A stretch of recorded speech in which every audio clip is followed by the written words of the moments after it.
When you get to thinking about it, indifference really does seem like a unique and interesting human reaction because it goes against our nature to be curious and caring towards others. Could you think of a time that you were indifferent towards someone yourself? And more interestingly, was that indifference based on your true and genuine feelings? All these questions and thoughts seem a bit out of context, don't you think? Well, my name is Simon, and welcome to my first episode on my new series on the novel Call Me By Your Name, where we'll explore my observations on this book. Call Me By Your Name was first published as a novel written by Andre Aciman in the year 2007, which is the year that many of us were born, but where the story truly gained its public recognition was through the movie that was released in 2017 and directed by Luca Guadagnino. Call Me By Your Name as a movie is now seen as a very monumental piece of media, and it holds a special significance in queer culture, and also it was Timothée Chalamet's breakthrough role. To give you a look into the story itself, it is set in northern Italy, specifically in a village that's just referred to as B. The time period is about late to mid 80s, and we hear the whole story from a young 17-year-old boy called Elio. As we learn, Elio is a son of very intelligent and established people, as his father is a university professor of some kind, and he lets students from all over the world come to their villa for one summer to work on their projects, have some meaningful discussions, and help him out with his own work. Elio's mundane summer permanently changes when his father's guest, named Oliver, arrives to their villa. Oliver's 24 years old from New England, and he comes to stay for the summer to work on his book. Elio's almost instantly swooned by Oliver. He's completely intrigued with him, and throughout the first section of this book, called If Not Later When, we see him discovering and battling his newly found feelings. Now let's turn the conversation back to indifference, and more specifically how Elio uses indifference to shield himself from his feelings towards Oliver in the first section of the novel. What I noticed right away about Elio's narration style is how he dissects every single interaction that him and Oliver have. It seems that in every single minuscule interaction they have, Elio seems to find layers of meaning and his thoughts behind them.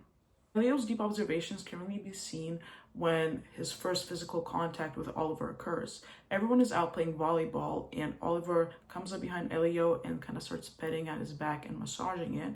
And Elio had a lot to feel and think about that, as seen in this quote. Maybe it was for similar reasons I would look away each time he looked at me, to conceal the strain on my timidity, that he might have found my avoidance offensive and retaliated with a hostile glance from time to time never crossed my mind either. What I hoped he hadn't noticed in my overreaction to his grip was something else. Before shirking off his arm, I knew I had yielded to his hand and had almost leaned into it, as if to say, as I'd heard adults often say when someone happened to massage their shoulders while passing them from behind, don't stop. What I think is demonstrated in this quote beautifully is this thin line that Elio's walking of not wanting to reveal his tenderness towards Oliver, but at the same time not wanting his coldness to scare Oliver off. Elio's physical actions are essentially a shield of indifference towards Oliver. He's saying, I don't care that much, I don't care for your look or touch. But in reality, we know that what he's hiding under that indifference is his true and honest feelings, and also the possible fears of what Oliver would think if he did find out about his feelings. So essentially what Elio is looking for is this perfect balance of finding comfort in indifference towards Oliver, but at the same time acknowledging his romantic desire for him. Another challenge that Elio faces with dealing with his feelings for Oliver is the fact that they're living in the same house, and his family and a lot of his neighbors and friends are also observing the way that he's acting towards Oliver. This adds a whole new layer of pressure because not only does Elio have to keep in mind how Oliver's perceiving him, but he also has to keep in mind how the rest of the people in his community are perceiving him.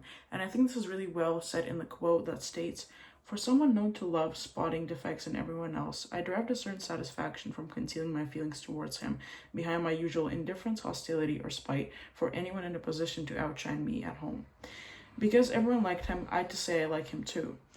I was like the men who openly declare other men irresistibly handsome, the better to conceal that they're aching to embrace them. To withhold universal approval would simply alter others that I had concealed motives for needing to resist him.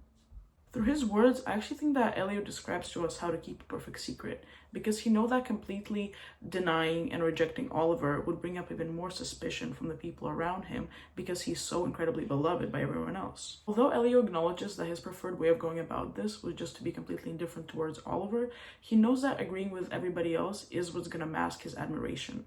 And at the end of this quotation, Elio really compares his homosexuality towards what he's observed in society, the way that men can't really completely deny their admiration for other men because that would seem suspicious and out of line, so instead they kind of microdose it.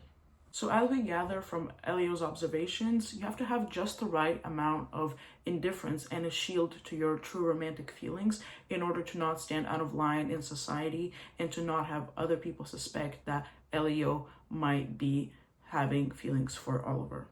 As the story develops, Elio learns that his childhood acquaintance called Chiara and Oliver enter a somewhat vague romantic fling situation, and at first this is surprising to him. He's kind of seen him comparing himself to Chiara, so he's showing envy and jealousy, but then he takes a step back and realizes, or as he thought so, that he's completely fine with the situation and he's relatively indifferent about it.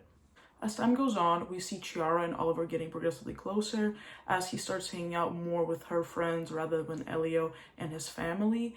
And one day, Oliver walks up to Elio and asks to borrow his bike as one of their friends needed a spare one, to which Elio reacts. I shrugged my shoulders, meaning, go ahead, I can care less. But no sooner they had left than I scrambled upstairs and began sobbing into my pillow. So as he's talking to Oliver, Elio is still trying to keep up his completely indifferent facade of saying, I don't care, you can grab my bike, I don't really care where you go.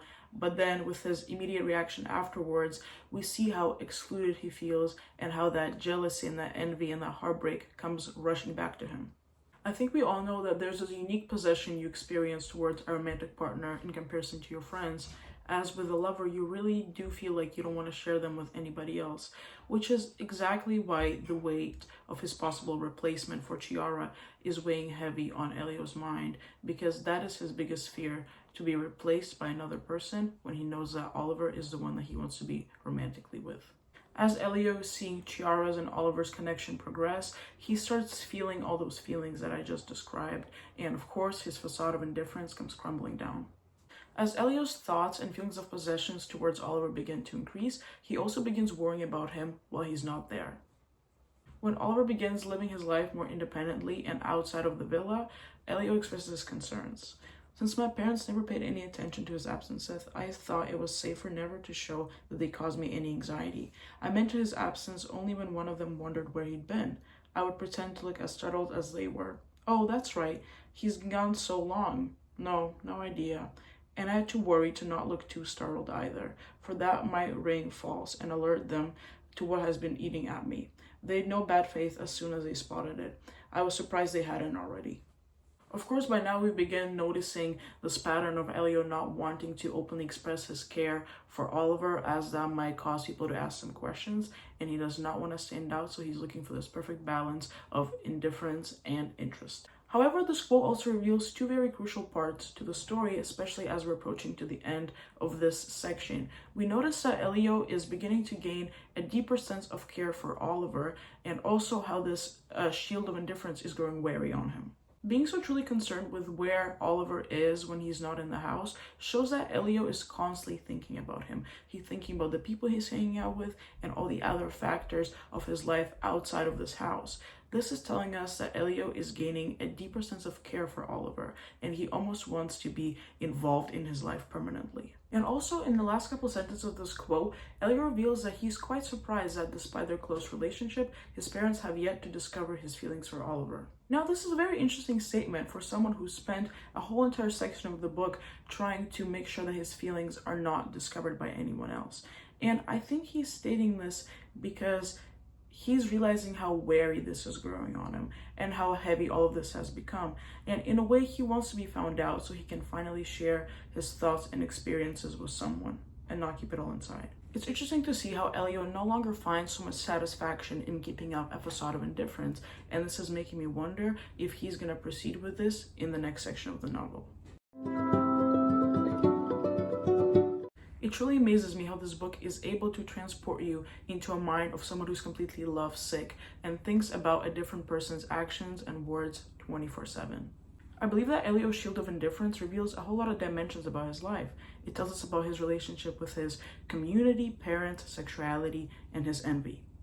However, one thing is clear to me so far. I think Elio's acts of indifference are more beneficial towards his external image rather than his internal wellness.